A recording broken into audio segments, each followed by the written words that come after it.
Welcome to Voices of Resistance. You're listening to WRUULP, Savannah, Georgia, 107.5 FM, WRUU.org. We are Savannah Soundings, community radio with a global soul. The viewpoints expressed in the following program are not necessarily those of WRUU, its license holder, or its staff. I'm Barbara Humphrey, co-host of today's show. And I'm Albert Strickland, the other co-host of today's show. Voices of Resistance is a project of the Savannah Justice and Peace Collective. We give voice to those who have no voice in mainstream media and present a wide range of issues that affect and infect us all. As you listen, please think about the voices of resistance you would like to hear on this show and email us at voicesofresistance@gmail.com or visit our Facebook page and leave comments. Thanks to those of you who tuned in to our inaugural show last Wednesday. We talked about the Israeli-Palestine conflict with guest Will Griffin, a member of Veterans for Peace Savannah Chapter 170, who was part of a recent VFP-sponsored delegation to the region. This show is available on WRUU's YouTube channel, and I hope you will go there and check us out. Workers of the world awaken. Break your chains, demand your rights. All the wealth you make is taken by exploiting parasites. Shall you kneel in deep submission from your cradles to your graves? Is the height of your ambition to be good and willing slaves?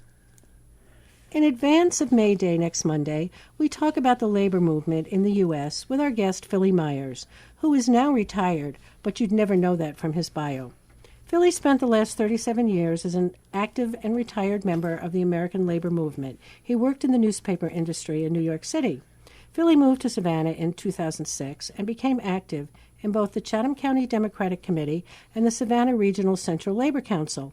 In 2009, he helped to form the Retirees Unite for the Future, also known as RUF, which is a community ally of the Savannah Regional Central Labor Council. He joined and participated in the Occupy Savannah movement in October of 2011. In 2004, he led the Chatham County Democratic Committee's Issue Committee, focusing on progressive issues. In 2005, Philly introduced MORE, Mobilize, Organize, Revitalize, Energize, Democratic Initiative for the 1st Congressional District in Georgia. A small correction there. That was 2014 and 2015. Philly was looking a little tired there from all of that. The quote that I was from Workers of the World Awaken by Joe Hill in 1914. Now, the labor movement, and Philly, this is the one thing I really wanted to ask you about, is let's start this conversation with your personal assessment of the labor movement today. And that's a big, big job, I understand. So, well, if I may, hi, everybody. I'm Philly Myers, and I'm a little bit shy and introverted. Right. That's okay, Philly. Just take a deep breath. Sit back. Yeah, just a little bit. You're a little low. How's that? Okay. So I just wanted to say that I began my career in labor at the age of 8 years old. My father was going to the union meeting every third Sunday of the month, and I was hired to shine his shoes. So I shined him every month, first month, second month, third month, and he'd flip me a quarter every time I did it. Flip me a quarter. Here you are, kid. For you, kid. Finally, at the end of the fourth month, I said to him, excuse me, sir, I get union scale for this job. He thought it was funny. I imagine he did. He doubled my wages. So, as you can tell, I come from a long line of union people. And your question was my assessment of the labor movement today? Today. Mm-hmm. We know where it came from, basically. We'll get into that, too, in the program. But the assessment of where it is now. We know where it wanted to go. In your opinion, has it reached that goal? Okay, so I'm not going to knock the unions, okay? But I will tell you this. They're human organizations, run by human beings. We make mistakes. We fall short of our ideals. We are nowhere near where we wanted to be. But that could change at any moment. There could be that spark. that resurrecting spark, if you will, that brings the labor movement back to life. But it's going to take them. It's not going to take. It's not going to take that leader on a white horse, so to speak. It's going to take everybody together coming to the realization, this is what we got here. For so long we've been told that union organizations are wrong for America, and that we're communists and we're this and we're that. I want you to know something, that the Chamber of Commerce has their own business organization in almost every city in the country.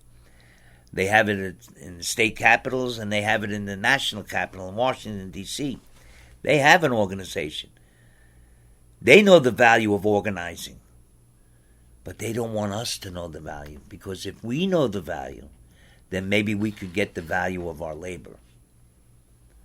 We know the condition of many families today, working families, and it hasn't changed much since the beginning. When they were fighting in the 1790s, they began fighting for less hours, more pay, just so they could survive, basically, because it was very difficult. It still is. There are many union members that are on welfare or on food stamps, even though they're working hard and trying to do it, but it's taken by those people they're working for, which the point of the union was to get the workers to unite and become that force, because it's always been a question of class warfare.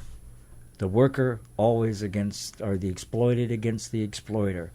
And I don't see that has changed yet. We're working on it, though, and you say it might change at any moment. We can certainly hope so. But to be honest with you, okay, as I look back upon the years when I worked, I wasn't so much interested in the exploitation factor per se. I wanted to make enough to provide for my family. That's right. To have a roof over my head, have health insurance, get a vacation, put the kids in college, have a car. I wasn't asking for the world. The American dream. To me, it was the American dream. Right. Okay, so it was a constant struggle day in and day out. And the people of the not just the American labor movement, but working people in general, all they want is to survive. They want to have a modicum of living conditions that are decent. They don't want to be working full time for slave wages and have to go and beg the state for food stamps or Medicaid and things of this nature. So we haven't lived up to our potential.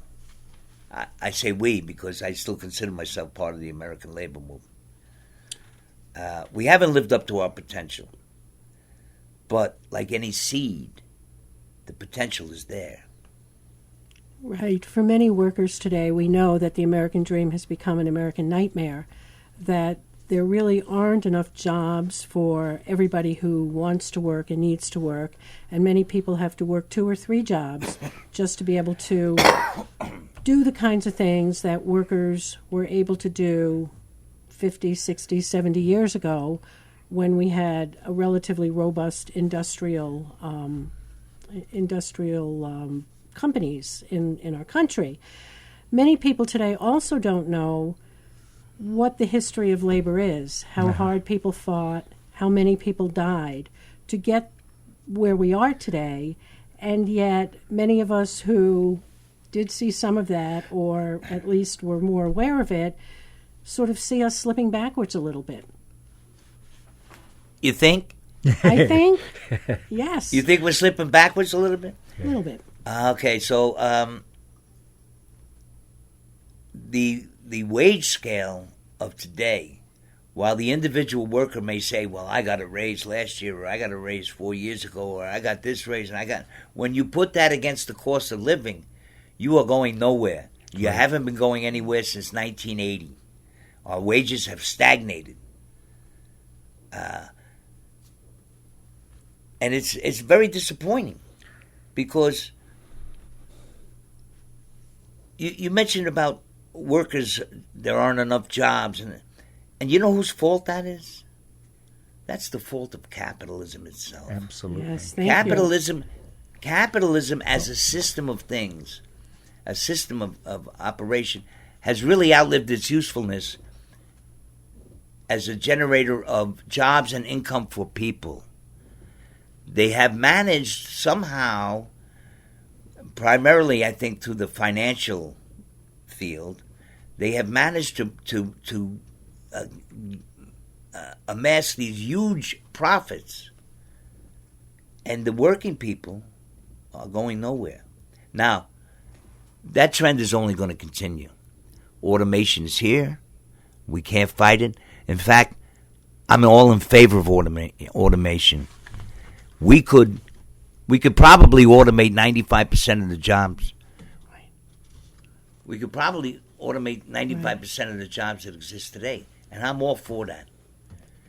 The question now becomes, well, if 95% of your populace is not working, not earning money, how does the economy maintain itself? How do they make money? We are a consumer economy. If I have no money in my pocket, so that's when the management of these corporations have to say, well, we have to send the paychecks to the home of these workers anyway. Right. I mean, we've got to have money in our pocket in order for this economy to work. Because the more money we have in our pocket, the more money we spend. And the more money we spend, the richer the corporations get anyway. This is not rocket science. This is pretty basic stuff. Right. You mentioned the fact that we are a capitalist society. Well, we are. Nancy Pelosi was just recently, and New York University was asked if the party that she's representing could move a little more to the left economically. They appreciate some of the social stance going to the left, but feel left out in the movement economically.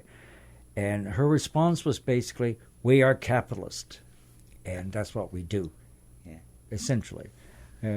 So the point that you brought up about capitalism is very true, and the capitalists don't care about the worker. They don't care about whether you have money to spend or not. They really don't, no matter what Henry Ford said. They are interested in one thing only, and that's profit. Now, if they can make profit some other way, they wouldn't have you doing anything. Automation does help them make more profit without having to pay you anything. So why should they automate? I mean, why should they send you money? Yeah. Okay, so let's take the minimum wage worker who works in McDonald's. Mm-hmm.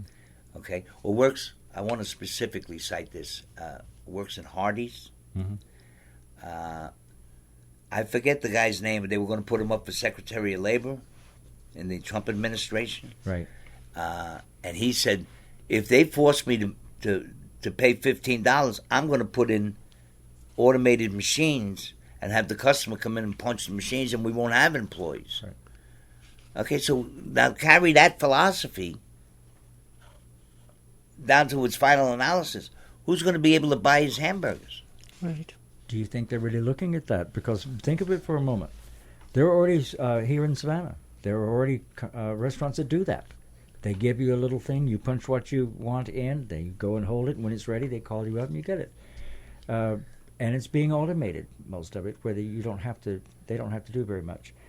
So those people are without a job, but they're expecting the state to pay for that. Well, the state gets money from you or from Barbara, those people who pay taxes. So the company is not really interested at this point in time. Now, who knows down the road? But at this point in time, they don't care whether you have the money or not, because you're going to get it through either state benefits some way you're going to be taken care of. Well, so you'll spend it there with them. Okay, that's the snapshot today. Yeah. But the trends are to do away with the food stamps, to do away with the safety net. You're putting the American people into a situation where revolution will come. Do you remember the system will collapse, and then what? Then you have everybody running around with their guns, and it's look at it now. Same situation, basically. You remember when I brought up the idea that Aristotle said some 2,500 years ago that poverty, crime was poverty was the mother of crime and revolution. Now, everybody's talking about crime, but their answer is putting more police on the highway or police in the neighborhoods. It's not in taking care of the real problem, which is poverty. So how do you overcome poverty in the capitalist situation we are now without changing the whole concept of the corporation, which would change the unions and the workers as well? Well, if I knew the answer to that, Yeah, I know you'd be. I'd be president. Well, you got to remember though, you know. No, but I don't want to be president. That's good. Yeah. I think a lot of people. I'm retired. Did I say it? Yeah, so we heard. Yeah. I haven't seen that though. I've known you now for almost 6 years, and I haven't seen any that retired yet. I'm working on that. I know you keep saying I'm going to retire next year. I'm going to retire next year, but so far you're still here. I am retired. I'm having fun. Yeah, I know. Well, I am too. Retired. I'm having fun, but at the same time, we still have to think about our children. We have to think about the future. You've got grandchildren. How many now? So 16. see, so you have to think a little harder than I do. So about these 16. Don't ask me their names, though. I can't give you their names. So if you cannot depend on a capitalist system that's going to be fair to worker, what can we depend on?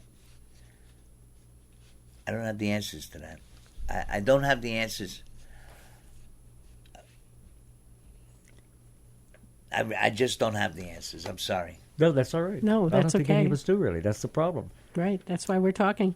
We need to get together and talk about these things because they're very important issues now that are facing us, this administration and the past administrations. Did you see the tax reform? No, not yet. I have read. I did Okay. read very All right, very so- little about it, but yes. This is incredible.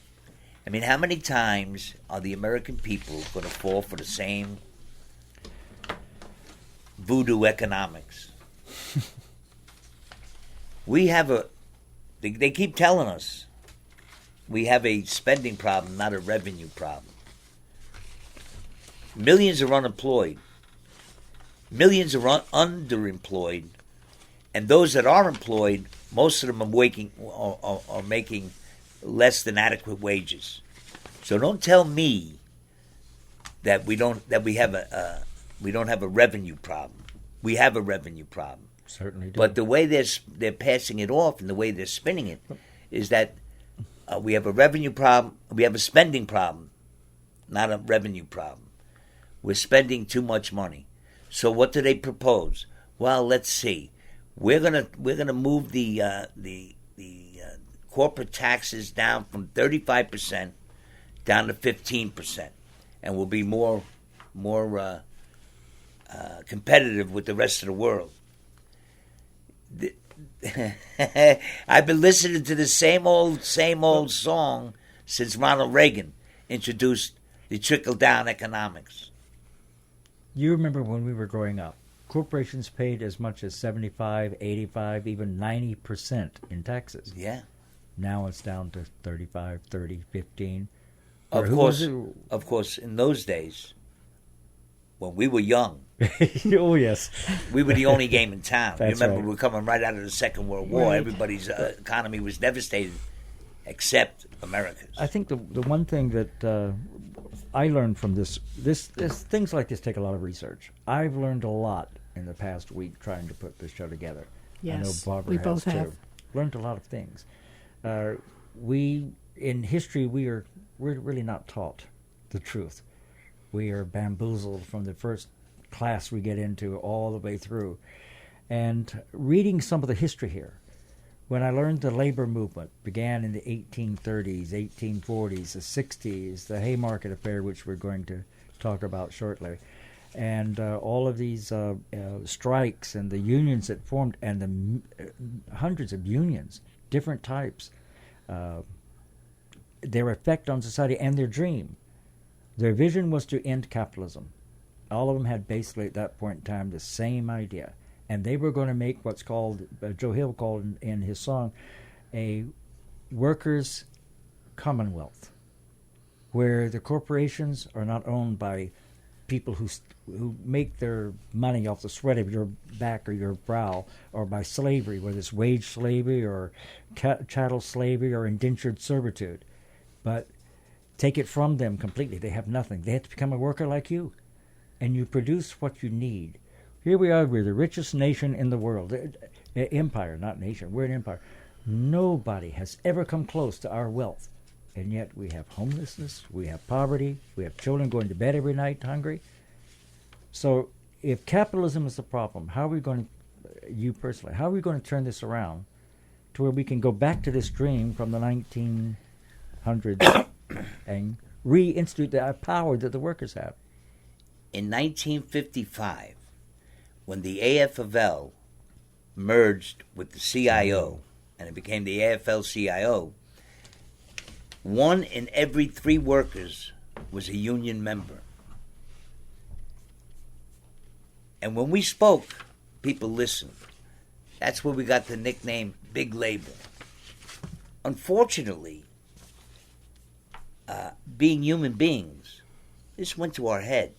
We began to get vacations, build swimming pools in the backyard, buy meat every night, you know. I mean, there was a time we didn't have meat every night, you know.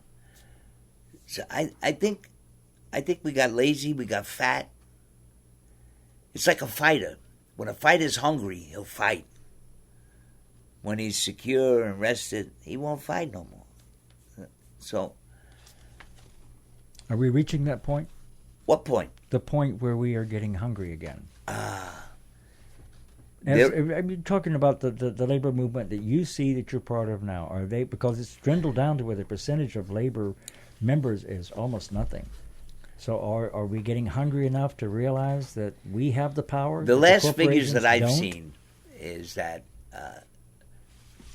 including the federal labor unions, 12% of the people are organized in this country. So that when labor speaks, the truth is people laugh. Right. Yeah. We're not the organization we used to be. We have potential.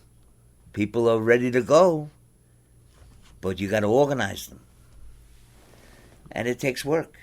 And I think they also have to understand the history and realize what it means when I have your back and you have my back. We've been talking a lot in the past week doing this history about solidarity and what that means. And very few people really understand that. It's like, what's in it for me, as opposed to what can we do to work with each other. And in fact, looking at these union statistics, you're right, 10.7% of the workforce was unionized in 2016.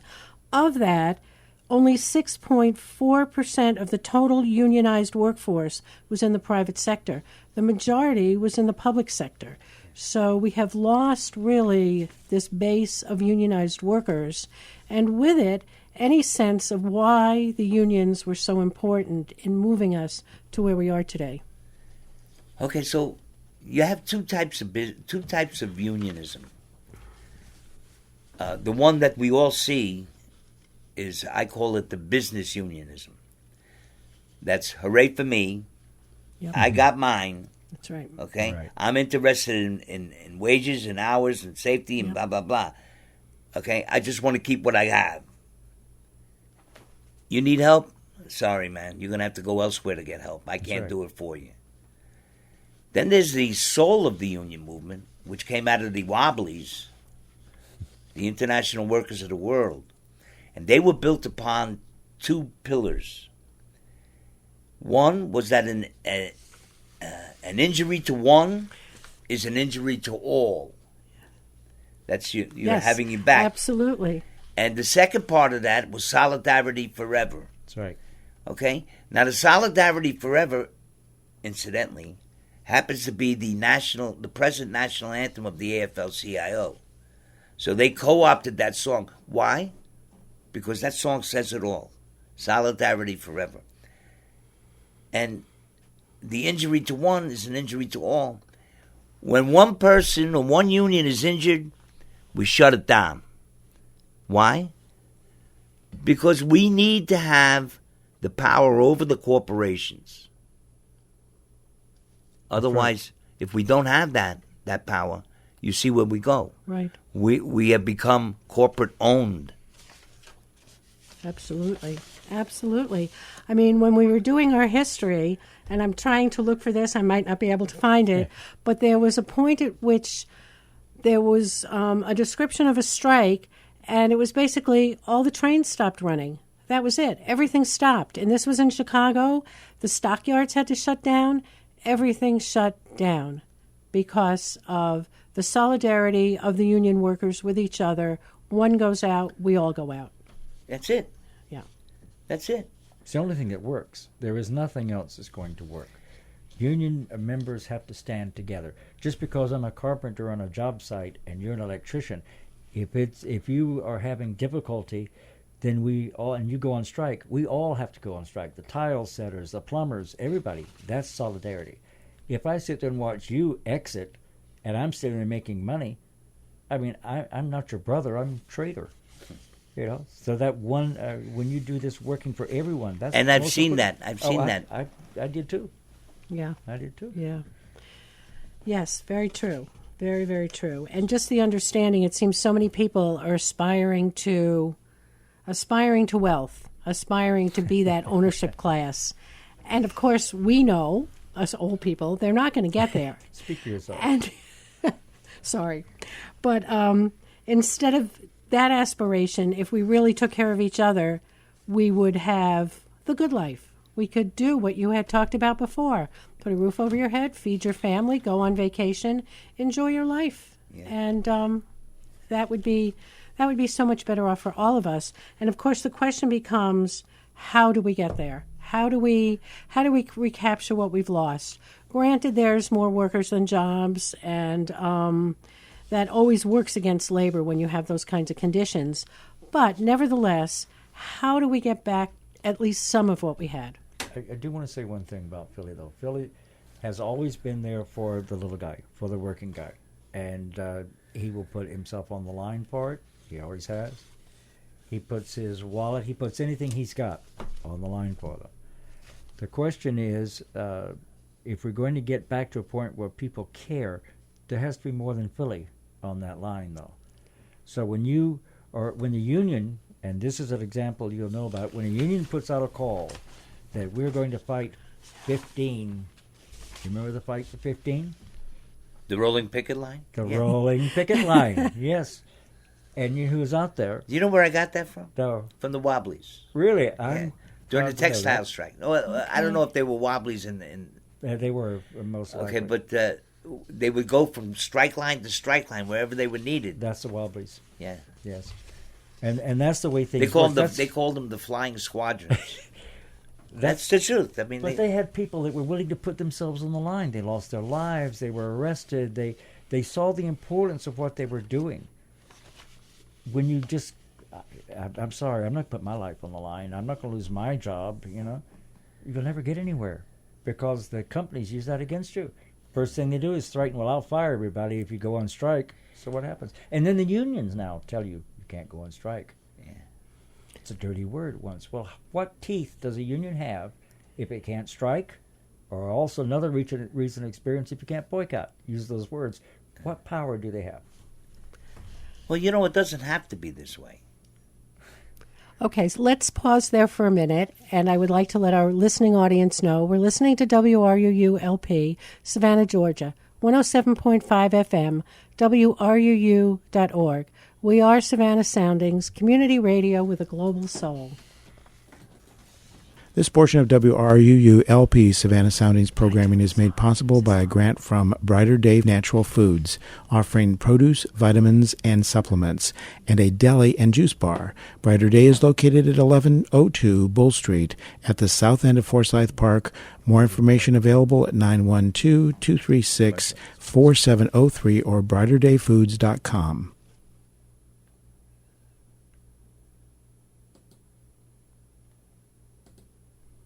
If your business enjoys the programming on WRUU-LP, please support the station with a donation. Let your customers, neighbors, and friends know that you share our vision of building a thriving economy based on a diverse and vibrant community. Our listeners will know you support Savannah's only broad-based community radio station. Become a tower sponsor or underwriter. To check out the levels of corporate sponsorship and to donate, go to www.wruu.org/corporate. Again, to check out the levels of corporate sponsorship and to donate, go to www.wruu.org/corporate. Thank you for listening to and supporting WRUU LP.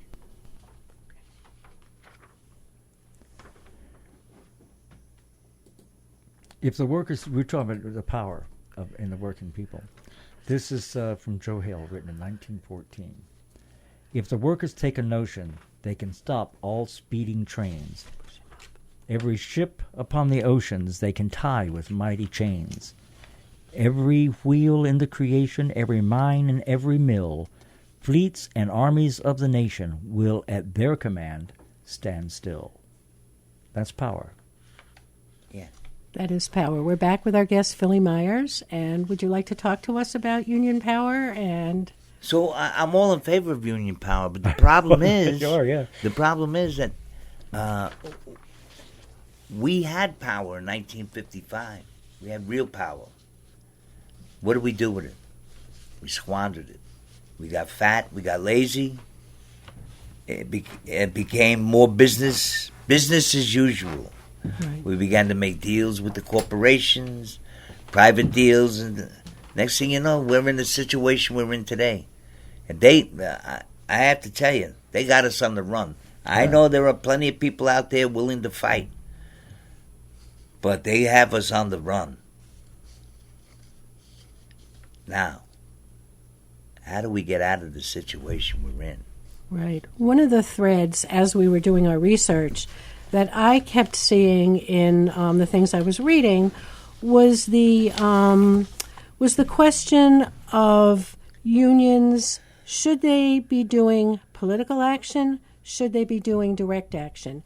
And that most notably came out with the Wobblies, with one of the leaders actually starting a political party and felt that that was the way to move workers forward versus the direct action, the strike, the boycotts, etc.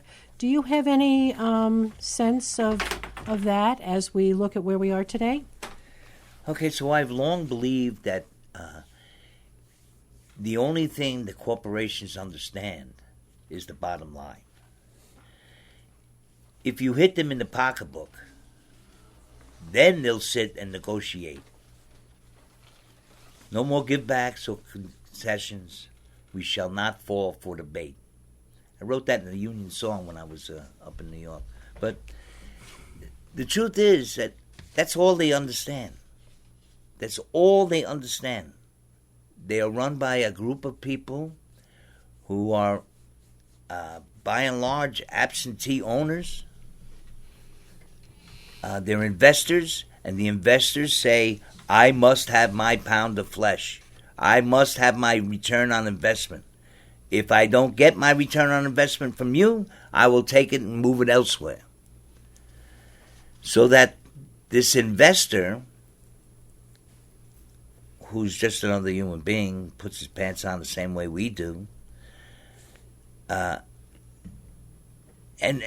even more than the investor, this money has become the all-encompassing power, the all-encompassing God, if you will. I remember a good friend of mine years ago, he told people, you cannot serve both God and mammon. One of those people you've met personally, right? I know him personally. Yeah. I hung around, I was part of the gang. Part of the problem here is we're still missing one of the major elements here, the system, capitalism. The worker, there are a lot of us who are now feeling, and have since even the turn of the century and before, that has to be the evil that has to go. Appeasing it, you see where it gets you. You're feeding the beast. So somehow we have to come up with a system that is, and in fact there are systems where workers own, because it's a sweat off the worker. You're talking about the return on the investment. Yeah, but He's not doing anything. All he's doing is sitting back, rolling in the money. you're But talking you're about down in the mines, bringing out all that coal, and he's flying to Europe, and children going to Harvard and Yale, and you don't even have bread on the table hardly for all that work. yeah. So somehow And you got to get up in the morning and do it all over again. over again. And those days it was from you didn't even see the sun hardly. You were in the mines before it came up, and you were out of the mines, and your children went down with you. But they're enjoying life, you know. So this type of we accept that. Part of our true solution has to be stop accepting that. Now we can start that on local levels. We can start doing our own business instead of working for the man, you know, into our cooperatives where the workers own everything. The means of production are owned by the workers. Yes. They make us think that we need them for jobs. They're the job creators. We don't need them. They need us. And it's not a relationship where we need each other. They really need us. But we can work very well without them, but they can't. There's no way the owner of McDonald's or the CEO getting those millions and billions of dollars can come in there and run everything and make money. So that has to come into the play somewhere along the line, or you're always in this system and you're going to see these numbers go down farther and farther and farther. And what was it a few years ago, 20, 30 years ago? It was like 40 times the CEO pay for the average worker. Now it's 400 times.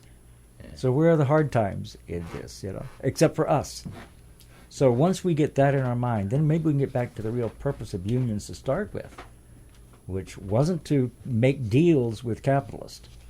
It was to take over the means of production, the means of capital. Right. Do you ever see that being a possibility again? I mean, you've even worked in this in New York. I know we've had a lot of conversations about your experiences at the New York Times, New York Post, and all those other papers you worked for and things in New York with some of the worst people in the world almost. Ailes and... Yeah. Look, I got up this morning. I put my 2 feet on the floor.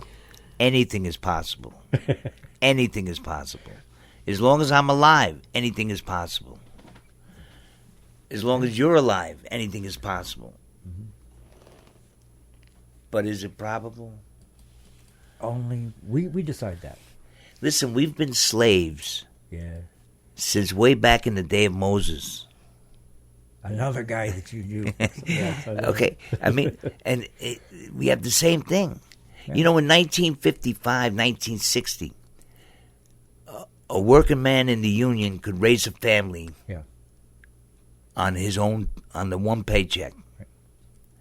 Somebody was home with the kids. Somebody supervised the kids. Today, it's very difficult to live on one. In fact, it's next to impossible to live on one paycheck. 2 paychecks, and I'm talking about for working people, even for some professional people. Yeah. You know, I heard one report where they're paying airline pilots. Airline pilots. I heard one report where they're paying them $10 an hour. I mean, I don't know where they get their sense of values, but their sense of values is influenced by that bottom line. The dollar Okay, only. the return on investment that these investors must make, and they must make it. I must have it. I must have it. And that's Who determines that they must have it? the investor themselves. But who then agrees with them that they must have it and gives it to them? The board of directors of the corporations. How about the working man? How about the person out there actually putting out? How about the person flipping burgers there? He is agreeing that they have to have Okay, it. but let's. What if they demanded? Now, you tried to push for this $15, and even that's, we both know, is nothing. Not even enough to barely live. Yeah. So how, When we began to push for $15, it was 2011. yeah. Yeah, Yeah, it's a little beyond 15 that's by why now. that's why I've dropped the 15 and Yeah. said the living wage. Living wage. Whatever that living wage is, and whatever, I mean, Some places you can live on that. Okay, I don't know where. Yeah, I don't either, really. Okay, It's very difficult. but people, people are resilient. They will scrape by. They will rob Peter to pay Paul. They'll skimp on this, and But why should it have to be that way? Right. In the richest nation in the history of the world. Capitalism itself is a criminal activity. It's criminal from the very beginning. When you, as you just said, the richest country in the world. Say that I for know. yourself, because I had a lemonade stand when I was Yeah, young. there you go. That's not capitalism, though. But capitalism is criminal because it can make billionaires upon billionaires upon billionaires. A man can be $40 billion in the bank and go to sleep at night when people all over his neighborhood or outside of his neighborhood don't even have enough food to feed their children. The very fact that that is allowed to exist is a criminal act. To me, it's a crime against humanity. Yeah. Because we all deserve a decent living, a decent life. My father, like yours, he worked. I saw one of his checks one time when he started $1.60 an hour at the paper mill here in Savannah, and he worked there for 40 years. But he was able to buy a car. Your father? Yep. $1.60 an hour? $1.60 an hour. Buy a house, buy a car, spoil me with most of the things I wanted at the time, and my mother stayed home and took care of everything. Now, I met someone the other day who's in their 50s, working as a waitress for 4 or 5 hours a day, and they have 30 minutes to make it to their next job, and they're alone. Yeah. Just to make it to pay the rent and to buy gas for the car to make it between the jobs. And health care and anything else, impossible. So that makes what we are allowing to exist a criminal Okay, so I know organization. I know you well enough. Okay, I know where you're coming from on this, but you've got to appreciate the person out there who's struggling.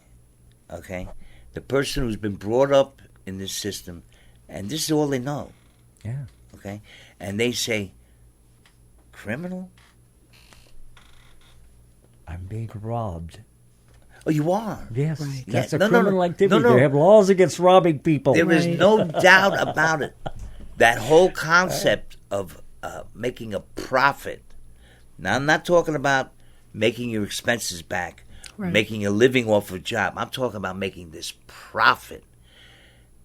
In other words, if it costs me 50 cents to make this item, and I have to convince you it's worth $3, okay, I have to lie to you Sure. to convince you of that, right? Right. To To make make me that want to, it. to make you want it, right? It's only worth 50 cents. It's only worth 50 cents, and that would include a living for you who make it. But now you want to sell it for $3, right? And if it really gets valuable, like in a shortage, like gold, that's what we ought to do. Let's make dirt the medium of exchange. Dirt you find everywhere, except at Aki Gardens. Yeah. Hey, there you That's go. right. We have do soil. Have a tomato for We you. have soil. It's coming along. Yeah, but you understand the point there is that we are the working man today deserves better than we're giving him. And the only reason he doesn't have it is because of the system. Now, who's accepting that system?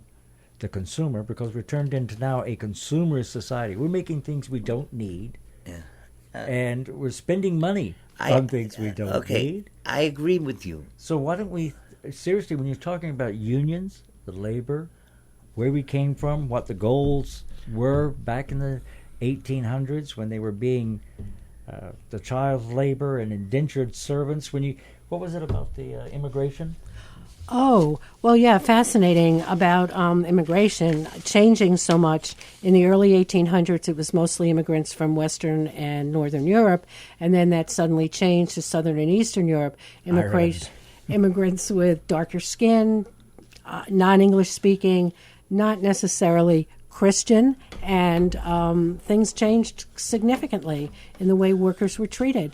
And the Wobblies, in fact, were one of the only unions that really wanted to reach out to these different immigrants and represent them and work on their behalf. people of Asian descent who were not welcomed into the unions. African Americans not welcomed into the unions. Women not welcome Women. into the unions. The Yes. Wobblies accepted everybody. Yes, the one No big distinction. union. And you know, when I worked in the newspaper unions, we didn't have any blacks. We didn't have any Yeah. Latinos. That's right. We didn't have any women.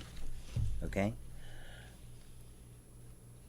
It changed during the course of my work career in the newspaper business. And I like to think that I had something to do with that. But the truth is that idea of keeping others out of my Yes. union, that has existed a long time. Sure has. And it's come down into the 20th century, late 20th century. And we had the problem in our union, and it was a struggle. But it wasn't as bad as I thought it was going to be. You know, I mean, I wasn't threatened with anything or none of that stuff.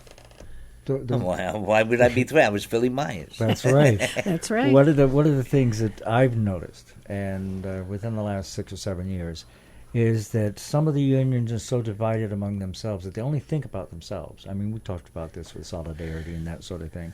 So I am in a trade that is not you're in another one. We don't work together. So I'm sitting there listening to this dialogue between these trade unions, the plumbers or the electricians or whatever it is, and they're talking about their problem. They're not talking about the workers' problem. They're talking about their problem in particular. And the problem with that for me is that until we get back to the idea of the one for all and all for one, I mean, like the Three Musketeers. like the three Yes. months. Well, that was actually a phrase coined that the Wobblies used. Yeah. You know, it's an injury to one, yes, but also all for one for all. So that no matter what union you were part of, And you who were weren't you, excluded. D'Artagnan? I don't even know which one I want to be, but yeah, you know, I just like the hat with the feather. That's all. I don't care about much else. Yeah, And the give him a sword, feather you know, and he's happy. and the little cape. Come on. Now. But you mentioned something earlier when we first started talking about what it would take before we came on air. What it would take, the amount of energy it would take to get out and actually push unions and to actually educate people on what unions really are and why they're necessary, why we need them. Why are you having to work 2 or 3 jobs? Why are you having this? Where's your health care? You don't have any. Why? Because you don't have a union that's going to work for you to get it. More often than not, they make concessions they should not make because laws are now made and they don't want to break those laws. You can't strike. It's against the law to strike. Well, who's Or writing to these boycott. laws? The politicians that they're in the pockets with. Okay, so let's not call them politicians. Let's call them what they are. really are: the political elite, Okay. the ruling elite. Okay, they're not agree. the absolute rulers, mind you. I know you met Right. some of those in the Okay. past, so yeah. They're not the absolute rulers, but they have enough. They're the ones writing the laws. Yeah.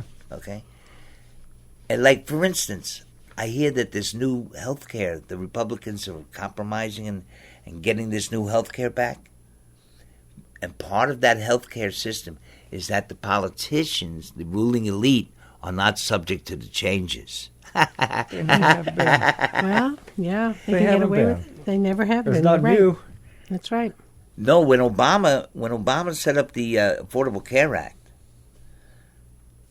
not the greatest of programs, but certainly an improvement over what it was. I'm sorry. Until it becomes. You didn't like the Affordable Care Act. What I didn't like is that it did not cover everyone. Okay, So I you didn't like didn't it, have a but one- it covered 20 million more. Yeah, but it left out 30 million others. Exactly, that it should and have included. I agree with you. I agree, but I'm not going to throw the baby out for the So the that's bed. the problem with the unions, though. When they go in to negotiate, they will. We'll cut this. All right, so we'll pay more on the health care, so that the corporation who is only making $20 billion this year doesn't have to pay anything else. We don't want them to do that. Not realizing that they're giving in to the worker, the very people they're supposed to represent. They're selling down the river. So when we didn't stand up, now I'm talking politicians, or Obama or anyone else, when the people didn't stand up and demand more, when the workers don't stand up and Okay, demand so more. we have Where's an our opportunity union? now with the Medicare for All, HR 676. You're right. Okay, we have an opportunity, but it's not going to pass unless enough people say, yes, this is what I want. Right. Which is just what I said. You've got the ACAers. So who are instead still of being wanting here to on the take it. radio, you should be out on the street with me. I'll Well, meet you in a few minutes. out of the Speaking parking about lot. being out on the street and getting back to some extent to what we were talking about with the unions, we have been out on the street lately, and I've heard stories about being out on the street in solidarity with unions, particularly the rough members being out there in their shirts, and there being no union members out there with them. Where are the union members when you're out there fighting for their jobs and they're not standing side by side? Or the members of other unions in solidarity? How do we wake people up? That's a question. No habla inglés. It's a problem that Philly's been dealing with for a long time. All of us yes, have. we all have. I mean, when sympathize the with this unions position here. want bodies to be there, they call the ruffians. That's right. Okay, so that we could put some people on the street. And usually we put 10, 20 people on the street. I went to a recent union organizing drive. They were having a vote that day at the airport for budget rent-a-car Yes. people. So I was called at the last minute, Philly, can you help us? So we had 8 ruffians there. And the people who organized the rally, the union people who organized the rally, had 3 union people there. Yeah. I got 40 people in my organization. The unions represent 10,000 workers. And where are they? I do have to say one thing. I often give the idea, because of the way I speak, that I don't like unions, which is entirely untrue. I have always been supportive of unions. I was a member of the union, and I believe in unions. But what I have seen since those days when I was union member is sad. It's really sad. When I was a union member in Seattle, you know about the story. I go in there, I've got my card, I go to the union hall, I'm given a list of 120 places downtown that I can go and get a job. They're all union, every single one of them. Corporations come in, like McDonald's did there. They break the downtown union. When I go back 15 years later, I'm given a list of 15 or 16 because they didn't stand up. And that's the case with everything. If we don't stand up, we're never going to get anywhere. But we don't have to stand up. We'd stand up together. You know. So yes, we were there. Rough old people. We're going to be there in our wheelchairs Yes, and we our are. walkers, I'm sure. But maybe we won't, because maybe there won't be any unions left if they don't start standing up. Doing Maybe something. we won't So- be allowed to protest. Well, that's, Maybe we that's in won't. the books too. We know that. But That's there's kinda- one thing we are allowed to do now, and some of us are doing it. We became aware of the fact that the IWW, the Wobblies, are undergoing a resurgence because of this situation, and people are now looking at joining. In fact, retirees can join. People who don't even have jobs Silly. can join. And, you know, for those of us who believe in that solidarity, to believe in an injury to one is an injury to all, it's a great opportunity for us. And if we hear about a strike, if we hear about a union action, a labor action, if there are 10 of us, that's great. But imagine if there were 10,000 of us and we went and showed up at that place of employment. What an impact that could be. I stand squarely in your corner. I'm going to join the IWW. This wasn't a That's good. recruiting tool. It wasn't supposed to be. I'm going to be Something. carrying a union card for them. And, but you know something? I just wanted to point this out to you. When the IWW reached its zenith in the 1900s, early 1900s, 1910, 20s, but 20. The ultimate outcome was that the government of the United States, take it easy, Howard, in collusion with the AFL, Yes. That's right. they hunted these guys and Yes. these women down, and they put them in jail. Some of them they hung, some of them Executed. they put That's before right. the firing squad. That's right. They did away with the Yes, Wobblies absolutely. because they were a real threat to capitalism. Yes. The yes. real threat, though, was in the workers and the peoples that followed them. If they knocked out the leadership, that would end that. We have a chance now. But as you often say, what is a union anyway if it's not the people in it, right?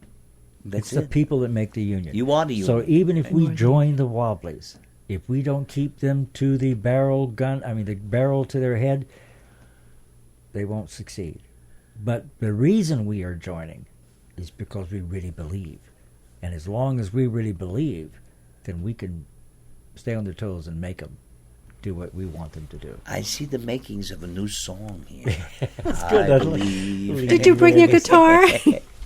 Yeah, that's the good thing though is that when I was in D.C. at the Barbara and I were in D.C. at the convention, I saw hundreds of IWW flags. You know, Yes. I've never seen one before in my life, and there were hundreds, and it was amazing. It was a beautiful sight. Didn't you go to South Carolina with me Yes, I did. on over the steps of the Capitol? Yeah, Uh, I've been everywhere with you. Okay. Brother, you know. I met at that rally. That's where Cindy got up and she was singing "An injury to one is an injury to all." Yeah. Right? She got the loudspeaker, the microphone, whatever. And I met a person who was a wobbly. It was the first wobbly I ever met in my life. It brought tears to my eyes. Yeah. Yeah. Really brought tears to my eyes. Hopefully we can get. You know, that you keep looking spirit. at that clock like you're a retired fighter. Well, I know what's going to Is the happen. round almost over? Yeah. Well, no, he doesn't trust me because I have some time challenges, so I'm not saying anything. We still Okay. have a little time to talk Yes. before we close things down, and I Mayday. mean, we're hoping that there will be some May Day activities here in Savannah this year.